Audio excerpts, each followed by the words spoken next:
এটা হচ্ছে পজিটিভ ক্যাম shading double. Positive ক্যাম shading double. এখানে আমার অনেকগুলো চিহ্নিতকরণ আছে। পার্টসের এই নাম্বার চিহ্নিতকরণ যেটা পার্টস আছে এগুলো হচ্ছে আমার ক্যাম শ্যাফট হতে গেলে অনেকগুলো ক্যাম, দুইটা ক্যাম থাকবে। তারপর হচ্ছে এফ, এটা হচ্ছে আমার ফালক্রাম।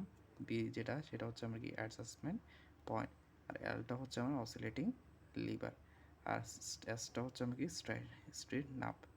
তো এখানে আমার এতে দুইটা ক্যাম আছে, তাই এটাকে ডাবল ক্যাম কি মেকানিজম, শেডিং মেকানিজম বলা হচ্ছে।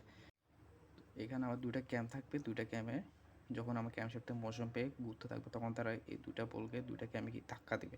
দুইটা ক্যাম ধাক্কা দেওয়ার পর আমার অসিলেটিং লিভারটা কিন্তু কি এফের পজিশনে অত ফালকার মাধ্যমে সেখানে ফিক্স থাকে, সেখানে নড়াচড়া করতে হবে না। নড়াচড়া করা হচ্ছে কি এল পজিশন থাকা অসিলেটিং লিভারটা, তখন সে কি ভিতরের দিকে বাইরের দিকে নড়াচড়া করে। তখন আমার যখন দুইটা বলকে ধাক্কা দেয় তখন সেটা কি হবে, আমার অসিলেটিং লিভারটা আর ভিতরের দিকে চলে আসে। ভিতরের দিকে চলে আসার ফলে তখন আমরা কি এই বি অ্যাডজাস্টিং নিডলের মাধ্যমে আমার এটা কি এই স্ট্যান্ডার্ডটা কি এই আপ ডাউন করে, স্ট্যান্ডার্ডটা আপ ডাউন করার ফলে আমার এই কানেক্টিং শ্যাফটের মাধ্যমে অ্যাডজাস্টিংটার মধ্যে কানেক্টিং রডটা আমার হচ্ছে হিল ফ্রেমের সাথে আটকানো থাকে। যখন আমার এই অ্যাডজাস্টিং লিভারটা ভিতরে পজিশন আসে অত ইনসাইড পজিশনে, তখন আমার হচ্ছে কি এই হিল ফ্রেমটা আমার কি নিচের দিকে নেমে আসে।